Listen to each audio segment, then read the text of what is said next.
Welcome to the Health 3.0 podcast, where the innovators shaping the future of healthcare give insights that you need to take control of your health today. So today we have a really special interview. I've got Dr. Tara Scott. So I met Dr. Scott a couple of years ago at this point, and the first time I watched you on stage, I was blown away by the combination of conventional medical knowledge, literally talking excerpts from textbooks, but then blending that with integrative concepts, what would be considered functional medicine. Maybe we can talk about those definitions. But it was the first time I've seen a physician blend all of those things together. And I knew at that point that we had to talk more. Welcome to Health 3.0. I'm Dr. Doug Lucas, and I've spent my career working inside a healthcare system that too often waits until you're sick before it pays attention. We're moving past that. We're ready for a new system. We need Health 3.0. This show is for men and women in their 30s, 40s, and 50s who are starting to feel those midlife shifts, that fatigue that creeps in, the weight that's harder to manage. This show is for people who want to take control of their health now. Each week, I'm either going to bring you a solo episode where I break down the latest in prevention and performance, or a conversation with a guest, an expert who is shaping what it means to live longer, stronger, and healthier.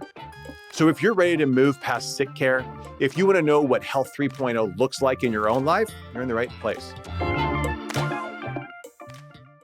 What I want to do with this podcast is talk about some of what I think are the controversies in kind of the women's health, menopause, perimenopause space. Because today is actually kind of a unique day in women's health, right? This is the day after the FDA has removed the black box warning from estrogen products, which is a very long time coming and a huge step, and we should probably all be celebrating. But yet I find myself impatient for what's next. Right. Because I still get very frustrated with these controversies that we run up against every single day. So what I want to do in this podcast is talk about some of these controversies, but I kind of want to spin it through the lens of sexual health, testosterone. That'll get us into compounding, testing, maybe even supplements. And I want to try to blend all these things together. So to do that, will you give us a little bit of background as to why you're qualified to talk about these topics? Sure. I am a traditionally trained OBGYN, which meant I did a residency just like normal and learned how to operate. I could cut a baby out in a minute in a C-section, right? With all that training, we are given to deliver babies, manage complex obstetrics conditions. There's virtually no training in menopause. We have a 3-month reproductive endocrinology that focuses on fertility.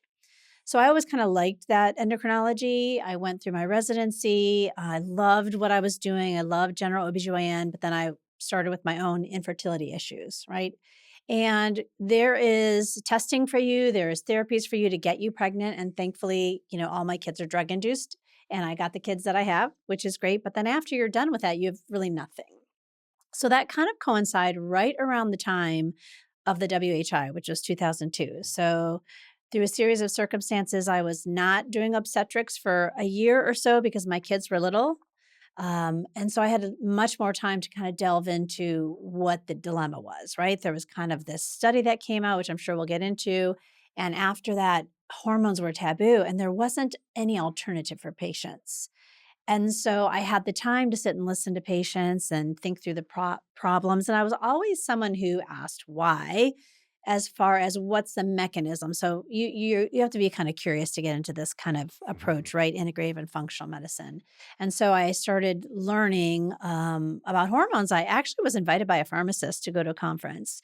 And so that was in 2003. And once you kind of learn about things, you realize how much you don't know and how we were trained in algorithms, right?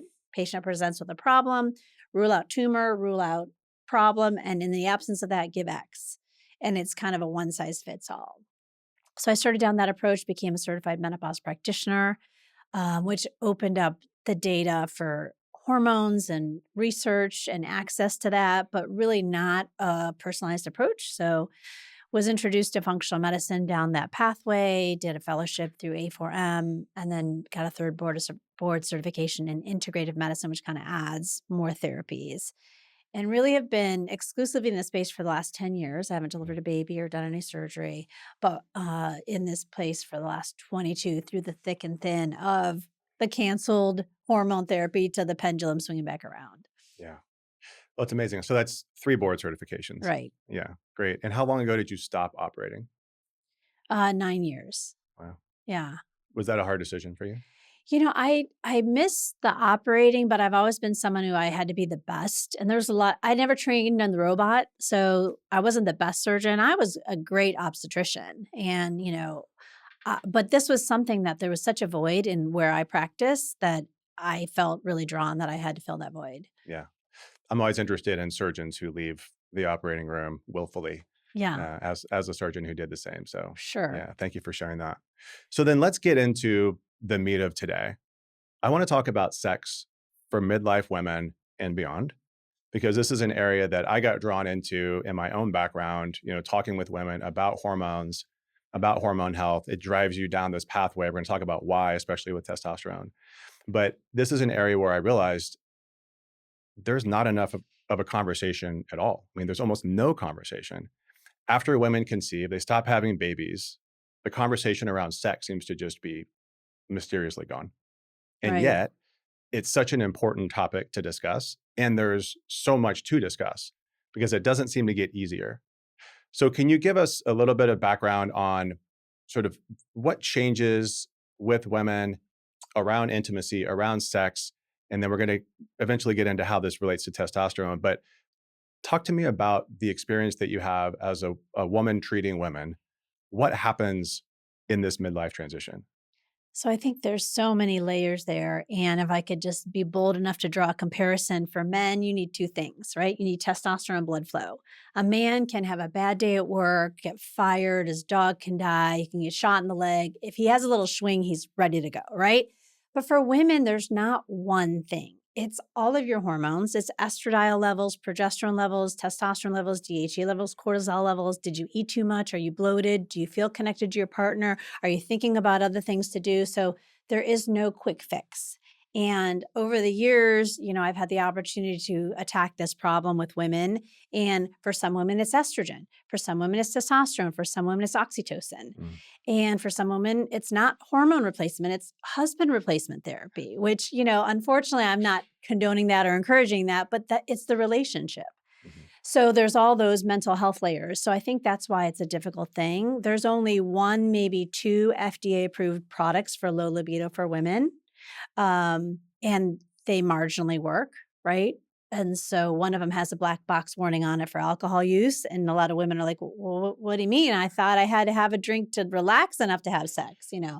So there's a lot of nuanced differences. And I think, through a holistic approach to mental health, what's going on in your life, how's your relationship, there's also so much shame. It's not looked down upon if a man enjoys sex and wants to have sex, but it's still a little bit for women. And so I see that the way it's portrayed, in the media, however, it's a little bit different for women.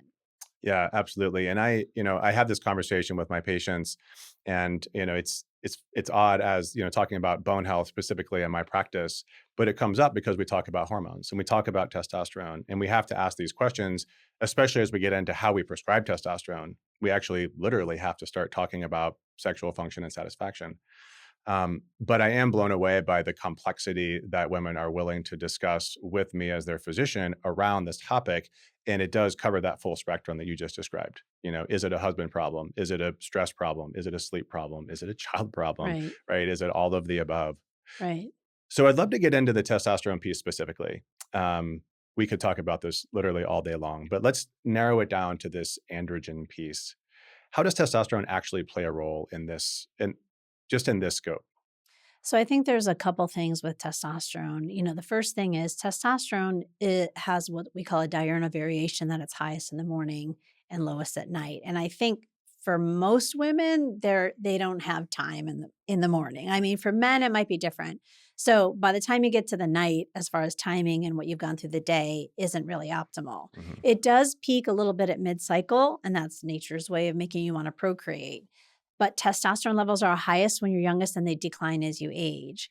During perimenopause, with erratic productions of your hormones from your pituitary gland, you can have little peaks on testosterone and you can have an increase and a decrease. But overall, I'll have to say, especially since COVID, Mm, testosterone declines with stress.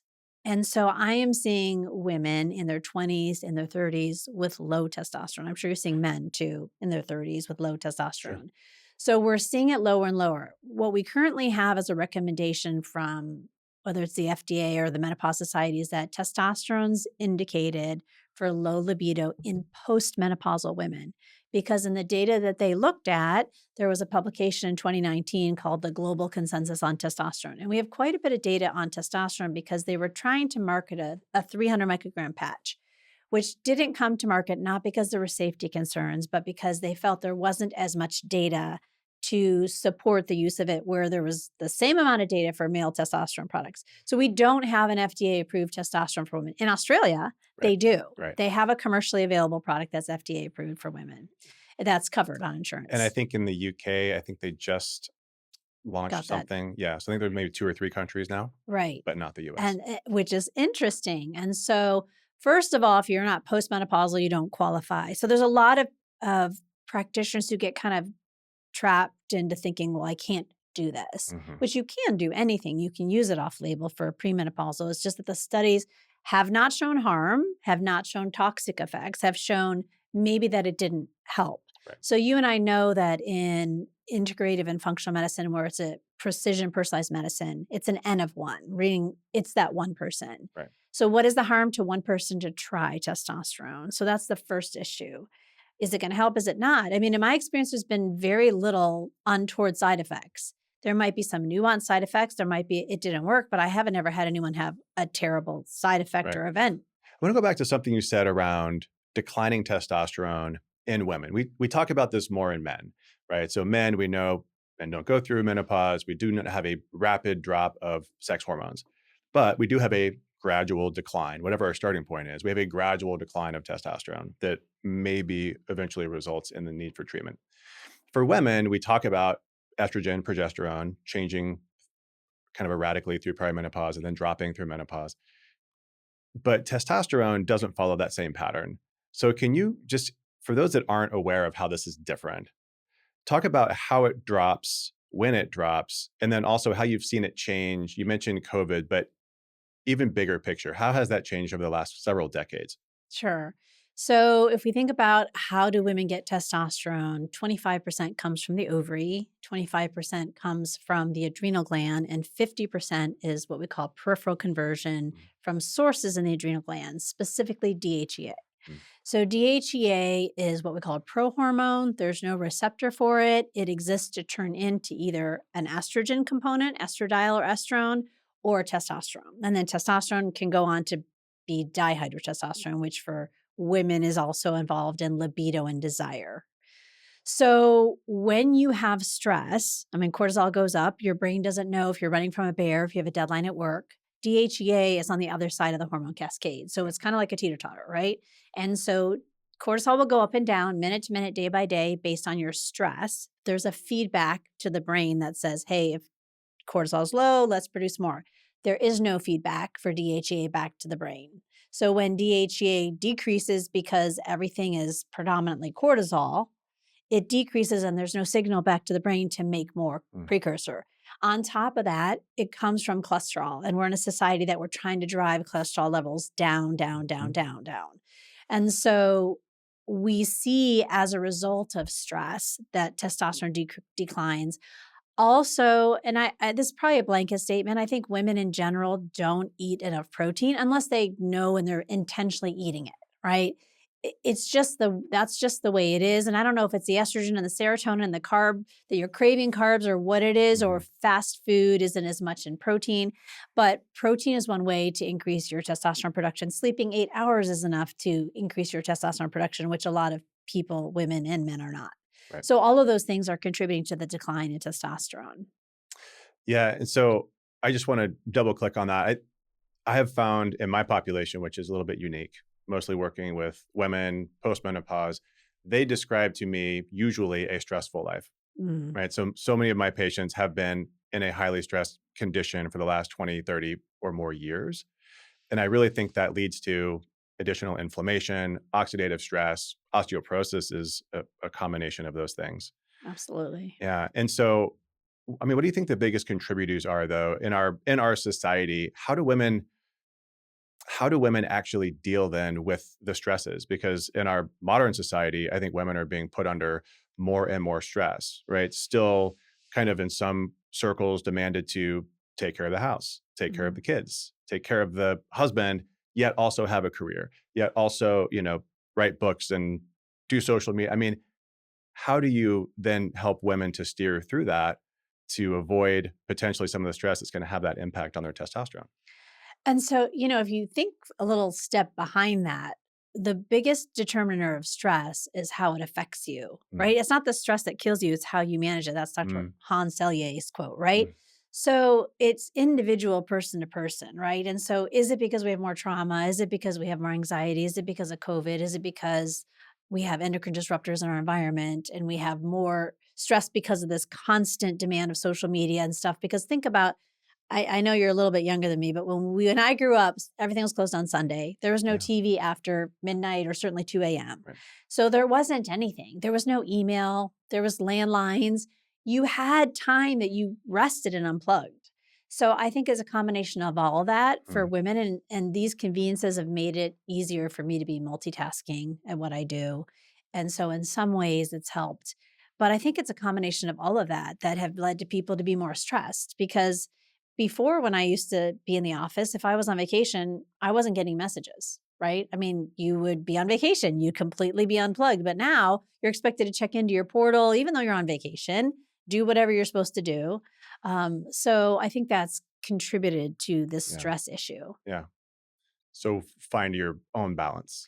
Well, it's really important to find what works for you. So Yeah, that's the hugest thing. You can identify is your stress high, is your cortisol high or low, but it's going to change. And then I used to tell people to reduce their stress, but then something else would happen right. that was out of their control. And what Yeah. if their stress is a toxic mother-in-law or a job that they need to work, but they don't like? Mhm. You can't tell them to quit their job. So they have to find whatever tool it is, whether it's walking in nature, sitting with your cat, breath work, meditation, but whatever they are going to do and be consistent with. Yeah. And so I think that that's a little underlying piece of like, even in the integrative world, where take the supplement, do this, do that. Like sometimes we need to remember we believe it and it's implied, but maybe we need to like be more prescriptive about stress management. Yeah. It's actually one of our S's in our success program, Mm. right? Is the reminder that we need to find a way to mitigate stress. Hmm. And I strongly believe this is true, definitely for women, also true for men, kind of a different conversation though. So let's get back to testosterone. So, okay, let's say we've encouraged our patient to mitigate their stress to the best of their ability in the modern world that we live in. Testosterone is still low. We know because we tested. I'm gonna get to testing later. Yeah. But let's talk about the diagnosis. So right now, in order to recommend testosterone, we have to go down a very specific pathway that is, I find, very annoying. So walk us through the clinical side of HSDD, Sure. explain what it means, why we even need to talk about it. So let me step back for a second. The Endocrine Society's recommendation for testosterone for women, sorry, for men, is a testosterone level in the low end of normal, not Mhm. even low, but in the low end of normal, low mood, low libido, erectile dysfunction. But for women, it says don't test testosterone because the levels aren't accurate. Don't use it unless they have HSDD and postmenopausal. So when we look at doing levels, which are not recommended, but I know we'll get into, when I started doing this, testosterone total levels, normal ranges on average were 16 to 55. And now, if you look at our national labs, it's 2 to 45. So, Mhm. part of the problem is lab ranges are changing to meet the population data. So, they're doing the standard deviations. And now, if 16 to 55 was normal and the middle of that range would have been 30, more people having low testosterone. So, instead of diagnosing more people, they're changing the ranges. So, right as it stands right now, a testosterone level of 2 is normal for a woman. So, Right. that's part of the problem, right? So, getting the diagnosis, getting somebody to be trained to say, this is not the right level, right? I know from data before it should be higher. And even because my lab says 2 is normal, I know it's not normal. Yeah. And for me, I'm a tester, so I always have the data, right? And you're talking total testosterone too, by the Right. way. Like that's not even free testosterone. Right. This is total testosterone. And in my patient population, postmenopausal women, free testosterone reference range goes to zero, literally Right. Exactly. zero. Clearly, that's not optimal. But let's talk about the clinical diagnosis because most doctors are not going to have the test, right? They're not going to know what their testosterone is. But yet, I have right here, and I'm just going to read it so I don't say it wrong and somebody criticizes me. You mentioned the global position statement, right? So, in the global position statement, they clearly say that the sole evidence based indication for testosterone therapy is HSDD in postmenopausal women. Right. So then, in order for me to clinically feel like I am making an accurate diagnosis, quote unquote, I need to start talking about HSDD. So what is HSDD? So actually, the current term is female sexual arousal disorder. So they even change it Yeah, to FSAD. got And better. so there's a couple validated questionnaires. One is the FSFI, and I'm blanking on the other one that you and I talked about. There's Hmm. 2 clinically validated questionnaires. So it's a subjective diagnosis, right? Do you have low libido? And I'm sure you ask your patients, how's your sex drive? How's your desire? Hmm. Are you thinking about it? Are you wanting to have it? How is the function of it? Are you having pain? Are you having sensation issues? And are you climaxing? There's like 3 buckets, right? Right. So any one of those could be sexual dysfunction, but we're talking about the first bucket of desire, right? So are you thinking about it? Do you want to have it? That's the other misnomer is if you think about the sexual response cycle based on Masters and Johnson, it's really based on male trajectory, Hmm. right? Rosemary Basson has redone that, saying that women have responsive desire, right? It's a circular thing. So women a lot of times will have sex to connect with their partner. And once they're starting the act, then the desire comes, which means it's more responsive.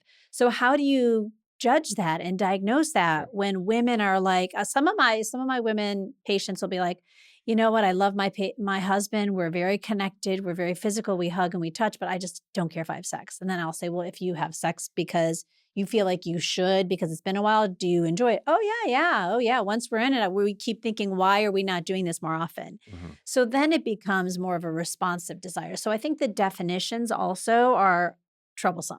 Yeah. Yeah, Well, and the part of it that I struggle with too is that not only is it the lack of desire, but then also that it bothers you. It's kind of in correct. that It causes conversation, right? distress, Yeah, right? like it has to cause distress, and that's a really awkward conversation to have with a patient too. And so I can do that. I'm happy to do that. But I find that most doctors probably don't. In the conversation that I have with my patients who have seen other doctors around this topic, they're not having this conversation. It seems like they don't want to diagnose HSDD because it's a psychiatric diagnosis, right? Right. Like it's in the DSM-4 and now 5, as you described it. Um, and it's just a topic where people can tend to not go. And I think it gets in the way of potentially utilizing testosterone. Would you agree with that? I do think so. I think, and it could be you're talking to your OBGYN who also has 10 other things. They have to do a breast exam and, PAP and a pelvic, and they have to do everything else that Medicare wants you to do, right? Right. And so it gets lost in the shovel in 7 minutes, right? Right. If you ask your patient who's in for your annual in 7 minutes, how's your sex life? Is that a 2 minute conversation? No. Right. So, Right. I mean, so that's part of it. Your busy practitioner doesn't have time to ask those questions. And I don't think we're trained well enough No. also. For lots of reasons too, right? Yes. And so here's where I really struggle with it, which is okay, so we can talk about sexual function, but that's not what my clinic's about. Right. Like I have to go down this pathway sometimes because I need to ask these questions, especially when we're talking about other signs and symptoms of menopause. Right. So there are other reasons to talk about it. But the challenge I have with testosterone that it is potentially beneficial for so many other things. Yes. Right. I feel like we just get pigeonholed into this conversation around sexual function, sexual health that a lot of doctors don't want to talk about or don't have time to talk about. But what are the other things where you have seen testosterone to be beneficial in? So in my female patients, it definitely helps mood, energy, stamina, sleep. Some people still have hot flashes that when they're given testosterone, they can decrease. Some women are very sensitive to hormone replacement with breast tenderness, and testosterone counteracts that as Mhm. well. I see strength and stamina, bone health benefits. Right. Testosterone actually helps build bone, where estrogen just prevents the breakdown. You know that. So estrogen isn't building bone, it's just preventing the breakdown. So, hair, skin, nails. I mean, so many people at midlife have thinning hair and they think testosterone causes hair loss, which is true at either end of the spectrum, Right. right? But low testosterone just as often causes hair thinning, hair loss, skin changes. Yeah. Yeah, and from a bone health perspective, I totally agree. We have to verify that our patients have some kind of androgen push. And I keep using the word androgen, so I'll just define it. Testosterone is an androgen. It is the anabolic side, right? Hmm. DHEA is an androgen. There are Hmm. other androgen-like products. I'm not telling this to you. Hmm. But just so when we say androgen, um, we need estrogen to help prevent the breakdown. We need androgens to help build. Estrogen does have an effect on osteoblasts, but it's Hmm. primarily having an effect on the osteoclast, the cells that break down bone. So yeah, we need, this is why we talk about it, because it's part of this balance back and forth, which is true all over the body. The bones just happen to tell us a story about it so we can pay attention. But when it comes to prescribing this gets really challenging. I'm in a fully telehealth space now, Right. which is unique, and you are still brick and mortar based Right. out of Ohio. Hmm. It's different in different spaces, but how do you feel about the prescribing testosterone? First of all, how do you do it? We'll talk about different, like the actual products, but when you're prescribing it, what are the challenges that you see specifically around the controlled substance thing? Because this catches a lot of doctors off guard. Right. I mean, that's true. It is regulated like a narcotic. And so you have to have a DA number and we have to have a patient visit at least every 6 months. You can only prescribe 6 months worth it. So there it becomes an access issue, right? Hmm. Because first of all, there is no FDA approved product. So it becomes not covered by insurance for women. Right. So you have the option of trying to fit the patient to the drug, which means, well, we have this available. I've heard other practitioners say, get a tube of male testosterone, just use a dab. I'm not, I'm an exact detail person about numbers, so I'm actually not okay with just a dab because it's not very scientific. And then how can you assess that, right? Right. A dab means what? How many mLs? So you have that. That's being advised. We have prescribed it as an injection, that a male, what's available for men, testosterone, cypionate, 100 milligrams per ml, and trying to prolong the dosing interval and decrease the dose as small as you can for a woman. So we've used that. But mostly you're going to have to get it compounded, Hmm. which is a whole nother ball of wax, which you can either give it as topical gel. I've started giving it as either rapid dissolve tablets, triturates, or troches, which are all considered sublingual dosing as Hmm. well. So those are all options. There exists pellets that some providers do, which is a super compressed a bit of testosterone that's supposed to last for 3 or 4 months. And so with that kind of dosing and with the injections, you're going to have a big peak and then you're going to have a decay. So it can lead to a little bit more erratic levels rather than a more steady state of an even amount. Yeah. And so all those things that you just described, I mean, you had to learn how to do that Right. because nobody's taught how to do that. Right. And even compounding in general, we're going to get to compounding as a whole nother like topic, but compounding is, I think, really kind of difficult to learn, right? The math around the prescription, how you write it, to Sure. be careful. I mean, for me, I was afraid to do it. And I think a lot of doctors are afraid to do it. It almost seems like you're doing something wrong. Right, and because that's also the media, and that's also our drug society, not drug societies, but our professional societies, Yeah. and I was taught by a compounding pharmacist 25 years ago, so I have a Yeah. very deep and understanding about it. The issue with compounding, first of all, it's never going to be FDA approved because there is no dose, Hmm. and so there has to be a dose and a patent to be FDA approved, Right. but it is regulated by a completely separate board, the Pharmacy Compounding Accreditation Board, so it is regulated. Hmm. It is subject to scrutiny, third party testing, validation, that kind of thing. And if you look at the statements from the Menopause Society, they'll say, don't use compounding, it can be erratic. But oh, you can use some compounding for testosterone, Right. but don't use it for estrogen and progesterone. Is that because the studies are funded by those drug companies, and so that's who has the data?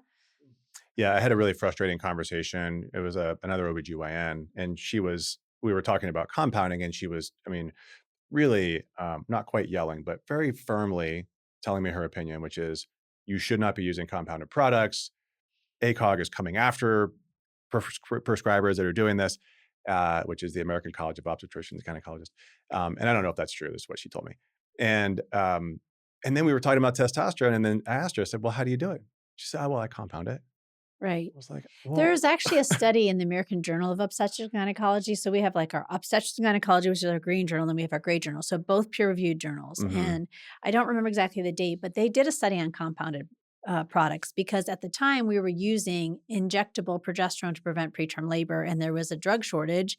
And all these patients with preterm labor, mostly the Medicaid population, the drug name was McKenna, and it was unaffordable, right? mhm, So it was like $1,400 an injection. So there was some kind of ruling that said the compounding pharmacies could compound this particular thing because usually you're not allowed to compound something that has a patent. right, But in this instance, to get this medication to all these patients to preterm labor, they allowed it. So right. they did a study of 15 different compounding pharmacies across the United States, and they didn't find any problems with sterility, pathogen status, efficacy, and dose in those 15 different pharmacies. So this is a published article saying that it's okay to compound this drug because it's Right, the same thing. It's selective, right? right.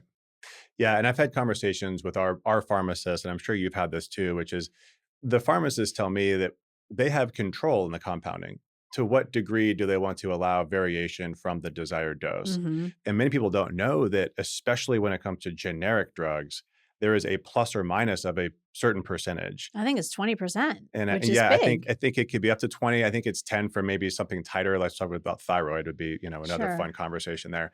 But even so, plus or minus 10% is quite a bit of swing. It's a big dose for estrogen, And right? And yeah, and my testosterone. pharmacist, he said, "Look, tell me how tight you want it, and I can make it there. If you want it to be plus or minus 1 or 3%, we can do that." Right. And so I think it just goes to show that compounding can be better.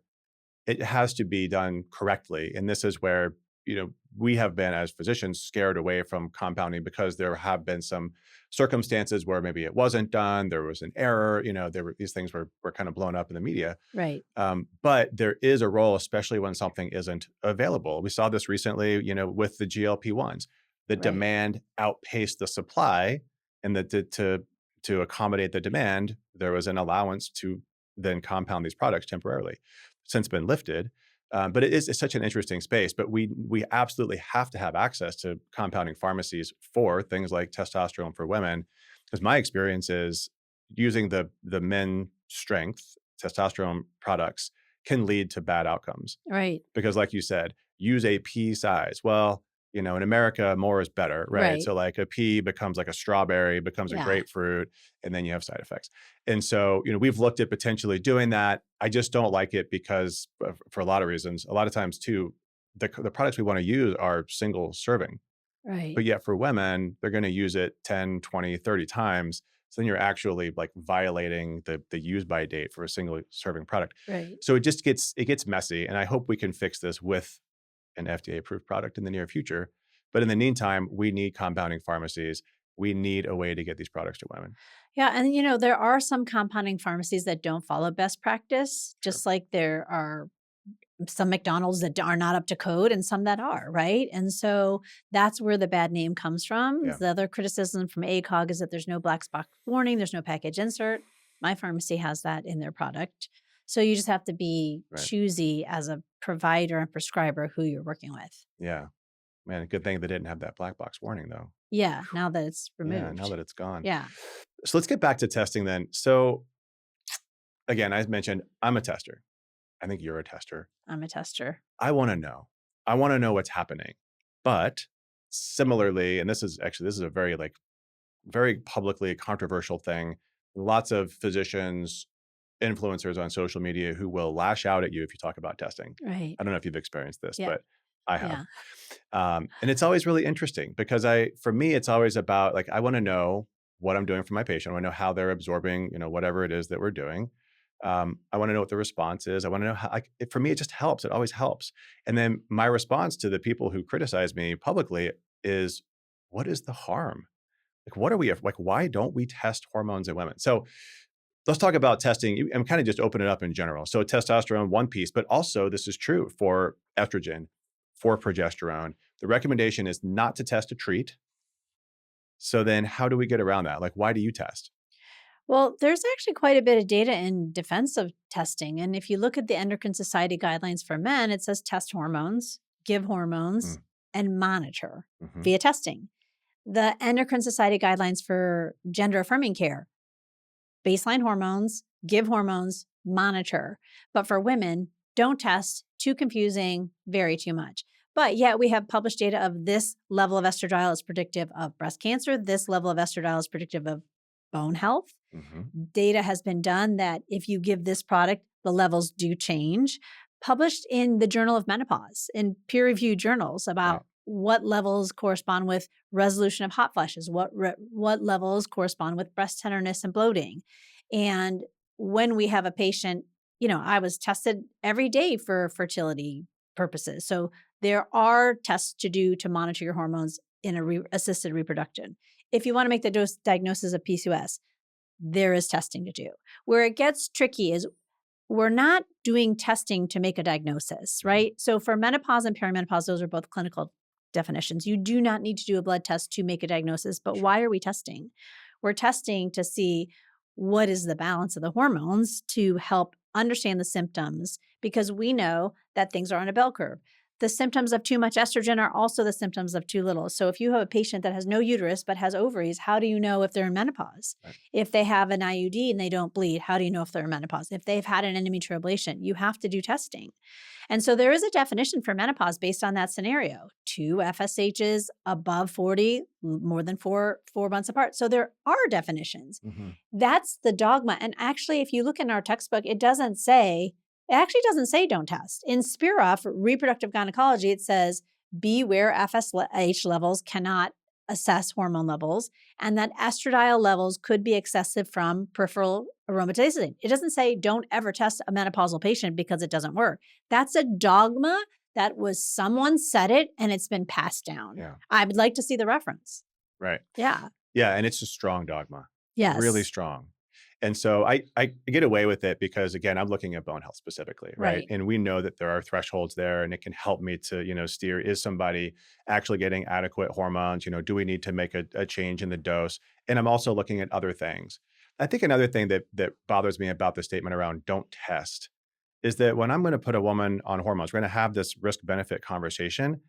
Don't I want to know some other things too? Like, how's your metabolic health? Right. Right? Like, what's happening from a cardiovascular perspective? Like, the idea of don't test, like, don't ever do a lab.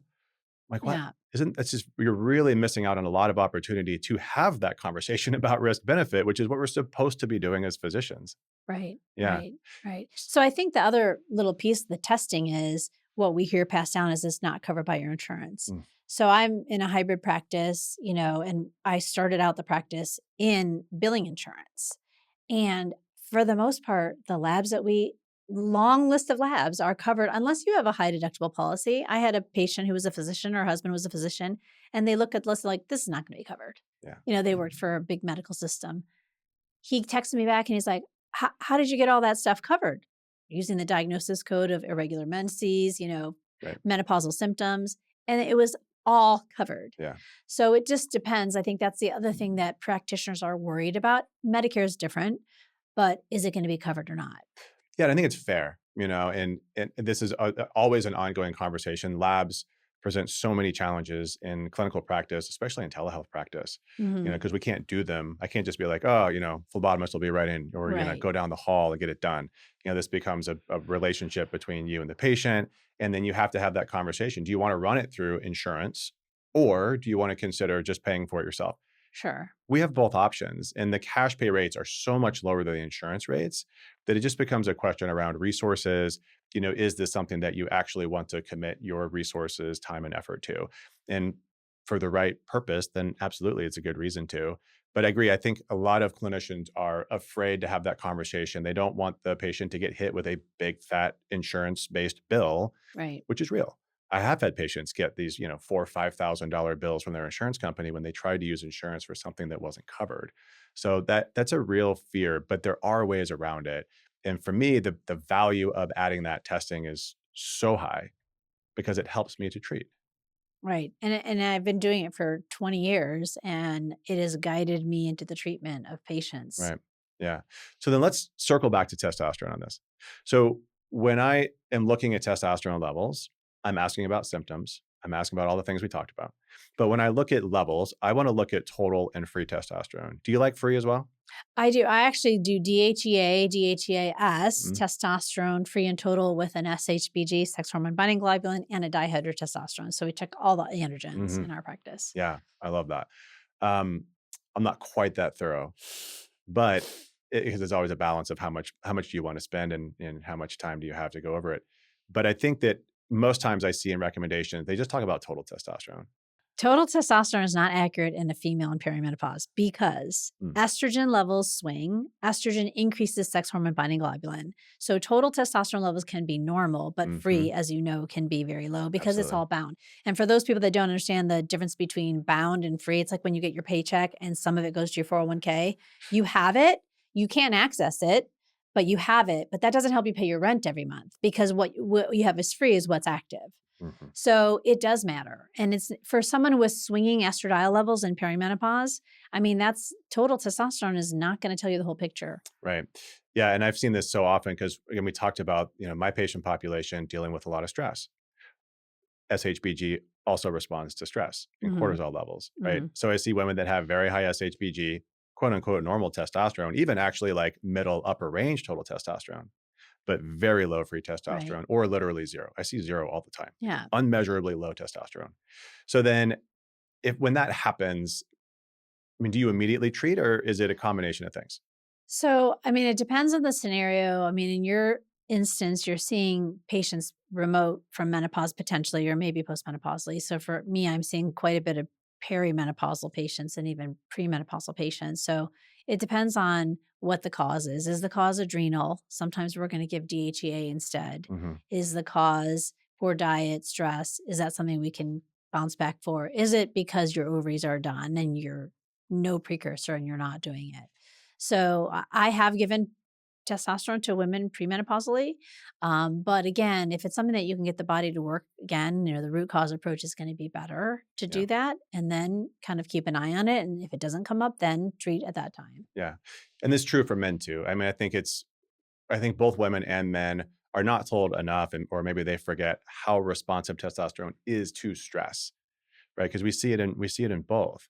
And optimizing lifestyle, you can see even in postmenopausal women, I've seen this amazing rebound in testosterone levels, Right, right? right, So it's always worth trying lifestyle first and right. not just jumping into treatment.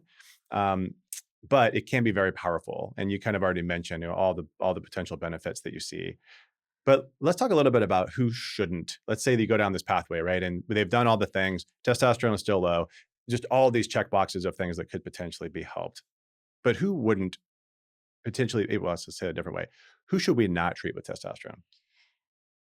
I mean, I think it's a short list because if we actually think about side effects, there is a subset of women who have what we call a 5 alpha preference. All that means is their body takes testosterone and shunts it preferentially to dihydrotestosterone. Hmm. So even a small dose makes them have acne or hair loss. They're convinced it happens right away. So those are people that don't tolerate it from a side effect Yeah. profile. When we talk about who it's contraindicated in that global position on testosterone, it did not say there was an increased risk of heart disease or breast cancer. It said the opposite. There is no increased risk of heart disease Right. with testosterone treatment in women, and there is no increase in testosterone.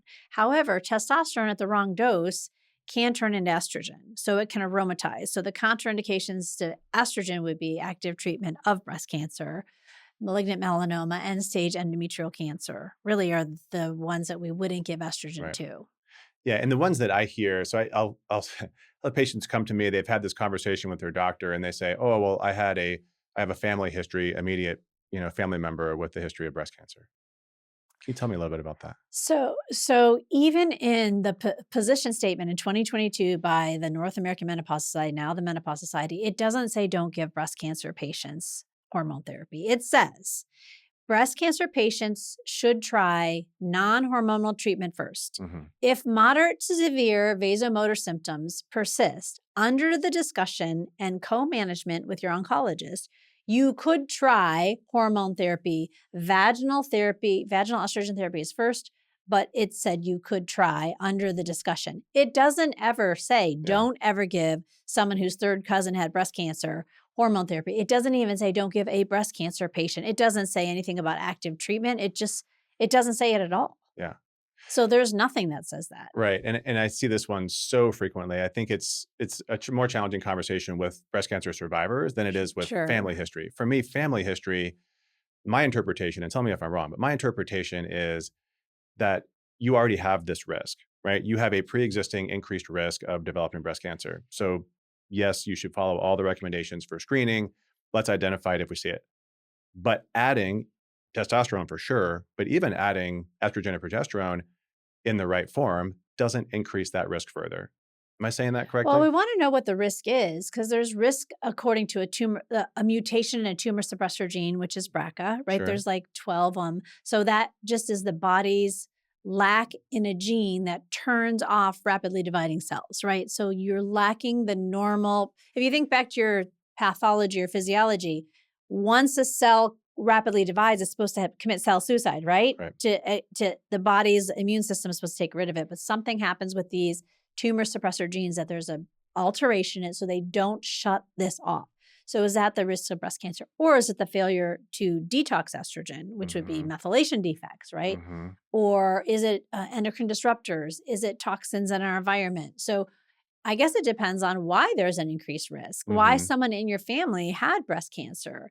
I mean, if it was estrogen, everybody has estrogen. The best stress test is pregnancy when you have so much estrogen. And if your family was at high risk, everyone, when they got pregnant, may get breast cancer, Yeah. right? Mm. So I'd first want to know why first. But again, I agree that it's not a reason not to give hormone therapy too. Yeah. Yeah, I think that's such a big one. The other one I hear around testosterone, and this one just drives me bonkers, is that testosterone increases the risk of heart disease, of heart attack. Right. And you said in the position statement that it clearly says that it does not. That's correct. But how does this keep getting propagated?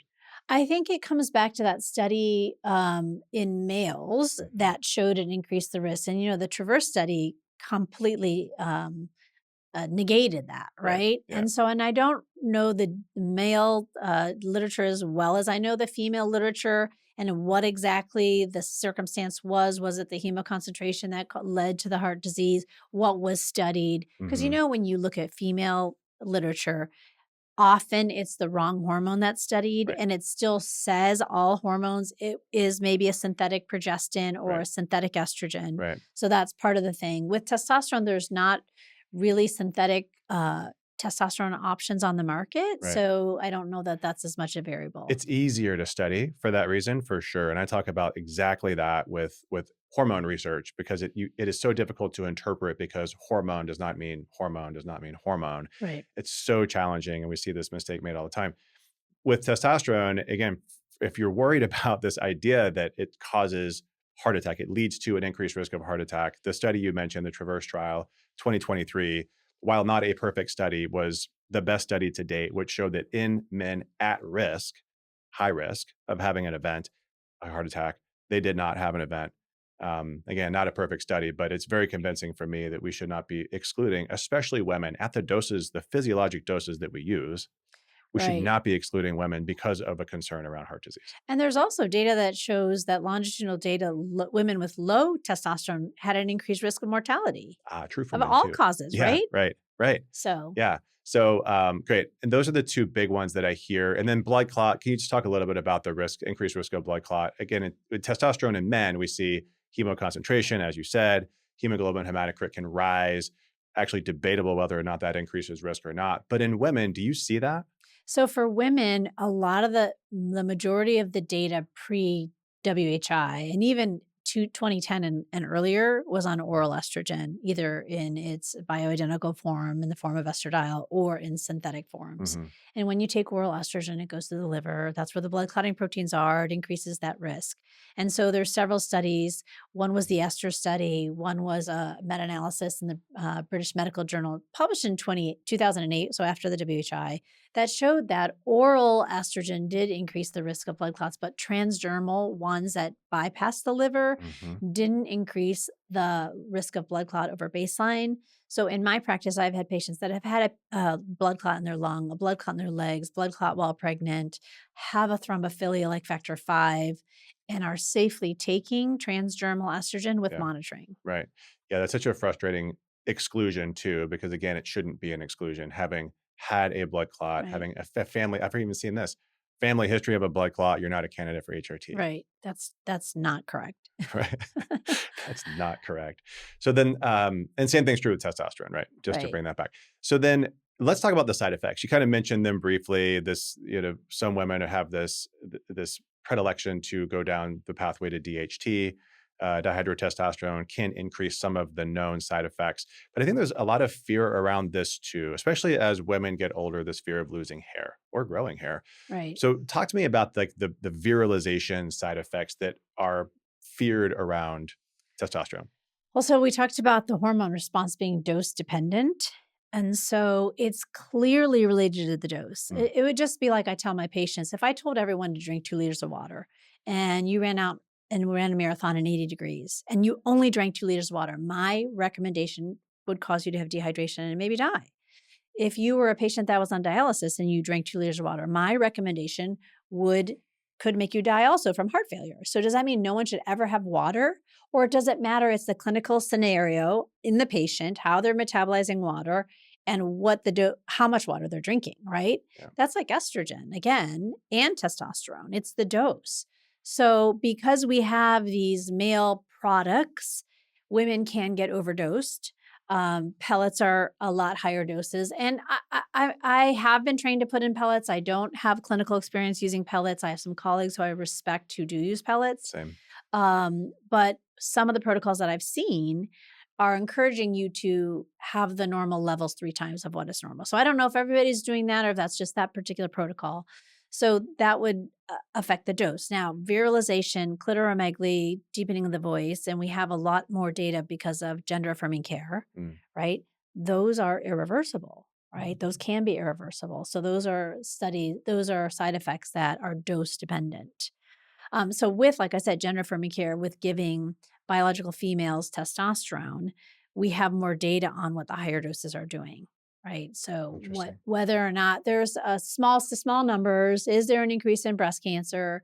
Because they're giving testosterone, they're not giving progesterone, they're not necessarily all having top surgery. So there is some data out there, but the big ones that people worry about is the hair, right? Right. Are you gonna lose it? And especially if someone's come in with low levels of androgen and has thinning hair because of that, and they're desperately afraid, they take 2 doses and they lose it. And you have to say, hair grows in 3-month cycles. What you did today is 3 months ago. So you had Yeah. low testosterone 3 months ago. So you took 2 doses. It didn't make your hair fall out. But it's a maddening thing. So, Yeah. but as far as the other doses, I mean, because I'm using physiological dosing of testosterone, I haven't really had, other than occasional acne, someone didn't like it because of that. Yeah. And when you say physiologic, can you put some numbers on it? Like, what are you Yes. aiming for? So we have data that the human ovary in the follicular phase in premenopause produces about 1/3 of a milligram a day. Okay. Okay. So that's what we know the body produces, right? So that doesn't translate to taking 1/3 of a milligram a day, because if you give something that you're not absorbing all of it, and transdermal is absorbed very well, right? When you give an oral medication, you only absorb about 5 to 10%. So you have Mhm. to give a much higher dose of anything, whether it's a PPI, whether it's oral estrogen. You have to give a higher dose because it goes through your stomach, it gets metabolized. So what actually gets to the system is 5 to 10%. If you're giving a topical dose, you're going to get a lot more there.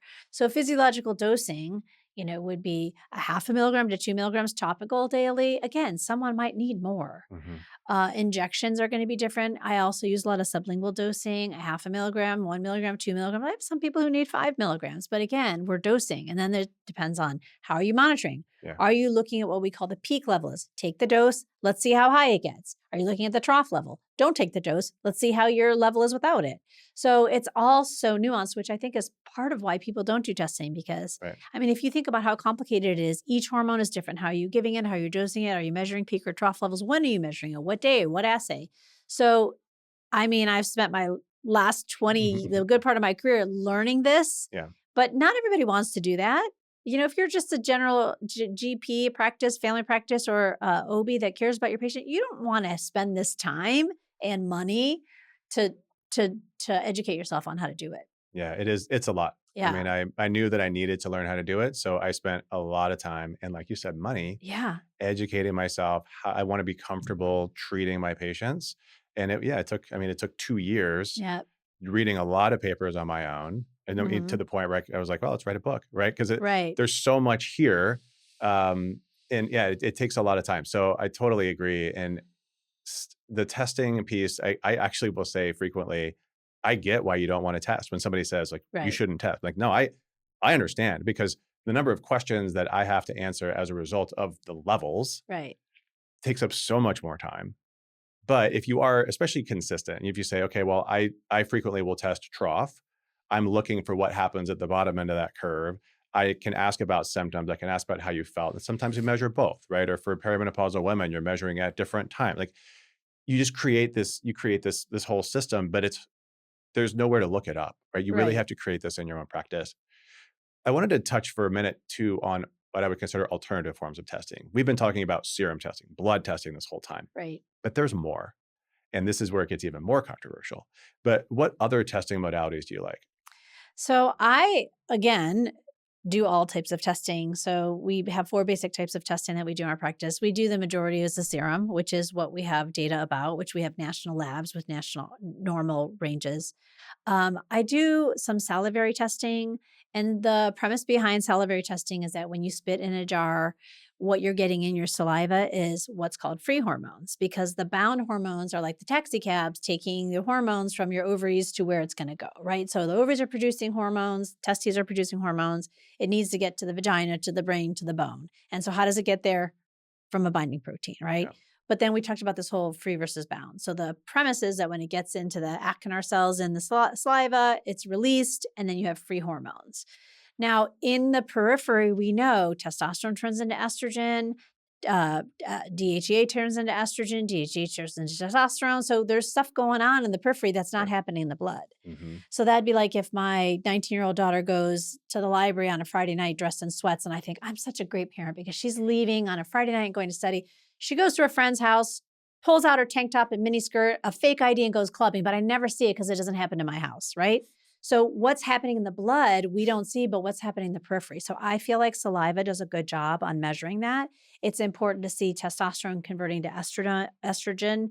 And there's 2 types of estrogen. One's estrone, which wants to stimulate breast growth. So I care about estrone ratios to estradiol. Mm. So for saliva, that's what I use. Also, there's a fair amount of data, and this is controversial, whether or not you see a rise in blood levels when you're using a topical hormone. There's a difference between gel and cream. So I feel like this is another way to look at what's happening with topical, right? Urine is what's coming out of the body. So it's like me looking at my receipts. My accountant doesn't care how much in my bank account. He wants to know how much was payroll, how much was advertising, how much is this, the rent. He wants to know how everything was spent. So that's what urine tells us. It looks at the metabolite, but it can be tricky because you're not seeing the big estradiol molecule coming out. It's already been broken down. So like if your net worth, I wouldn't just look at your bank account. I have to look at your bank account, your real estate, your 401k, add it all together, and that's your total net worth. Hmm. So when you're looking at urine metabolites, you have to add things together, look at androgen metabolites. We can also look at cortisol. We can look at how your body's breaking things down. It's great for hormones that are in your body. It's debatable how we use it for hormones we're giving. It's great for seeing how you handle it. And then I also do blood spot testing, which is basically the same as a diabetic checking their blood sugar. It's Hmm. capillary blood, it's whole blood. So I like to do blood spot testing as well. Nobody really likes to do that as much. Also, the last 3 modalities are not covered by your Right. insurance. So it's out of pocket cost. Right. So it depends on the patient. Yeah. So many options. And so when people wonder, gosh, why don't doctors want to talk about hormones? Yeah. Yeah. It's not easy. Right. Right? Putting all this together is definitely not easy. I want to spend the last little bit of time we have talking about potentially other androgens or maybe supplements that go along with this. I'm a big advocate for supplementation, but supplementation as supplemental to primary things like lifestyle and Right. hormone optimization. I don't like supplements just for the sake of supplementing. But where do you see this fitting in? Maybe let's start with the other androgens, right? So where does DHEA fit in with this?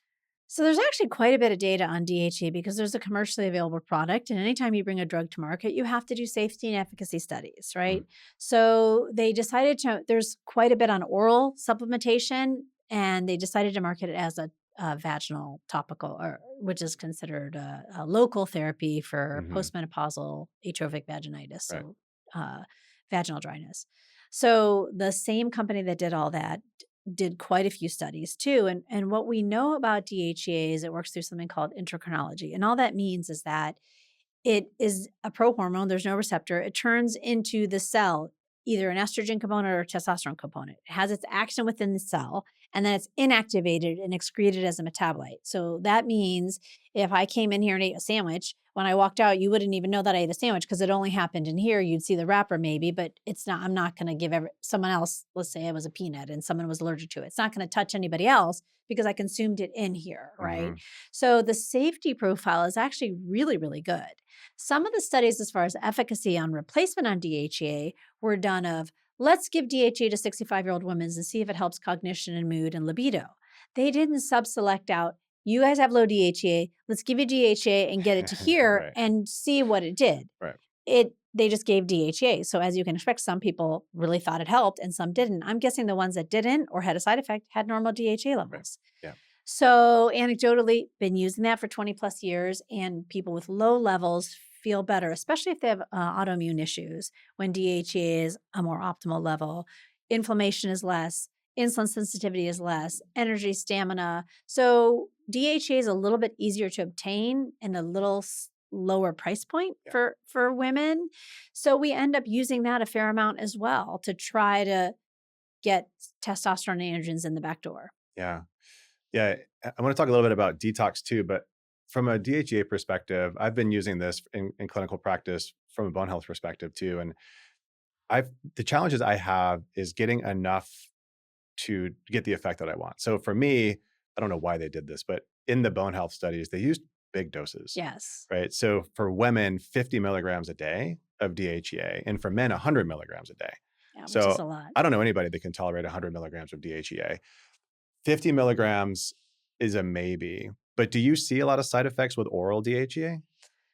So it goes down to that 5 alpha reductase again, Mhm. and for the most part, I see it really well tolerated.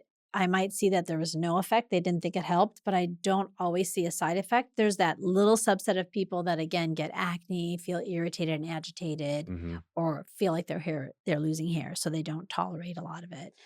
And what do you do? So, I mean, supplement-wise, maybe even pharmaceutically, like, how can you block that conversion? Well, I mean, so a lot of it is dose related. I've compounded a lot lower levels of Mm, 1 milligram. I actually have a patient who's on topical and doesn't have we want to give oral DHA because we want it to be sulfated in the liver. And that's how we track it in the blood. mhm. But I have a patient that's taking a lower dose topically and she, not for vaginal complaints, for systemic complaints, and Mhm. she does better with it topically. So I don't know what it is about that. And being able to compound lower doses, for the most part, people do okay. There are some people that, again, they took it for 5 days, they had X effect, Yeah. and now they will not try it again. Um, Also think about if you said you had to get in shape, and I said, Doug, why don't you run a marathon? So go run miles tomorrow, 10 on Wednesday, and 18 on Saturday. You'd be like, well, I have to run two first. I don't even run two. Maybe you Mhm. do, but I don't. for that first, it's dose related, right? So like you wouldn't go out and tell someone, some women might be able to start on 5 milligrams daily. Mhm. Some women can't. It has a 36-hour half life. So you may not even need to dose it every day. Mm. So it all depends on all those little nuances. And so find it's pretty well tolerated in my population. And like I said, because it's a lower price point, has that immunity and autoimmune benefits that, I think I probably have more people taking that than testosterone. Yeah. I think for us too, it's a place to start.